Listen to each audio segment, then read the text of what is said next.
Mahali fulani katikati ya msitu mzito, mahali ambapo hata ndege wakisafiri hulazimika kuulizana njia, kuna mtu mmoja ambaye haogopi kuingia huko.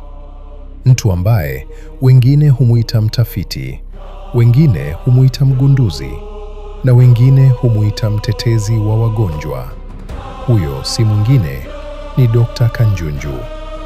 Leo Dr. Kanjunju yupo kwenye misheni ya kipekee, kutafuta siri ya mmea unaodaiwa kusaidia wanawake kusimamisha maziwa. Wakati watu wengi wanatafuta dhahabu, mali na madini ya thamani, yeye anatafuta kitu tofauti kabisa. Kwa hatua za taratibu lakini zenye uhakika, Dr. Kanjunju anapita kutoka mti mmoja hadi mwingine. Anachunguza, anatafakari, anajaribu kuelewa kile ambacho wengine hawawezi kukiona.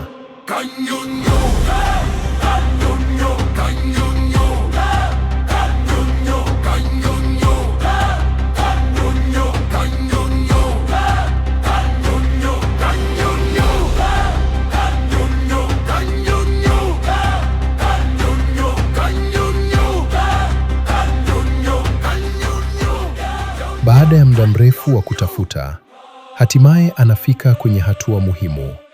Kifaa chake maalumu kinaanza kazi. Jani la kwanza linawekwa.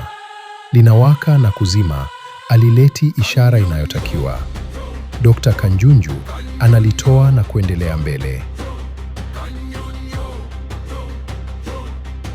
Lakini Dr. Kanjunju si mtu wa kukata tamaa. Jani la pili linawekwa. Linawaka na kuzima kama lile la kwanza. Kifaa kinaonekana kutoridhishwa na alichokiweka.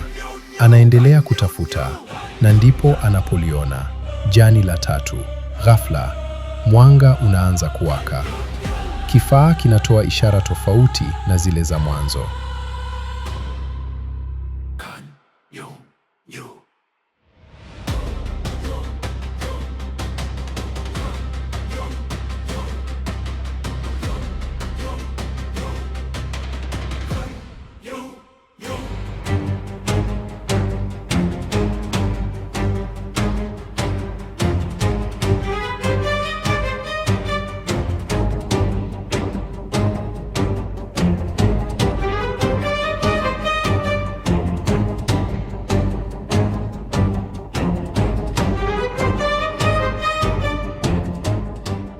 Anatazama kwa mbele, kuna mti mwingine mdogo, anaujaribu nao kuugusisha katika kifaa, na wenyewe unawasha mwanga katika kifaa kama lile jani.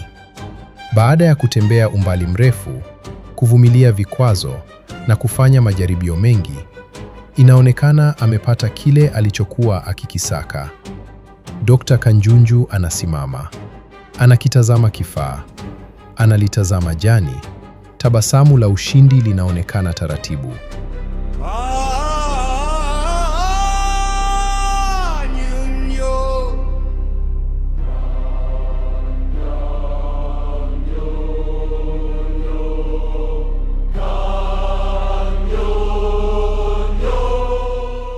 Huu ni mwanzo wa hatua mpya. Bila kupoteza muda, Dr. Kanjunju anaondoka msituni akiwa amelishika jani hilo kwa umakini mkubwa.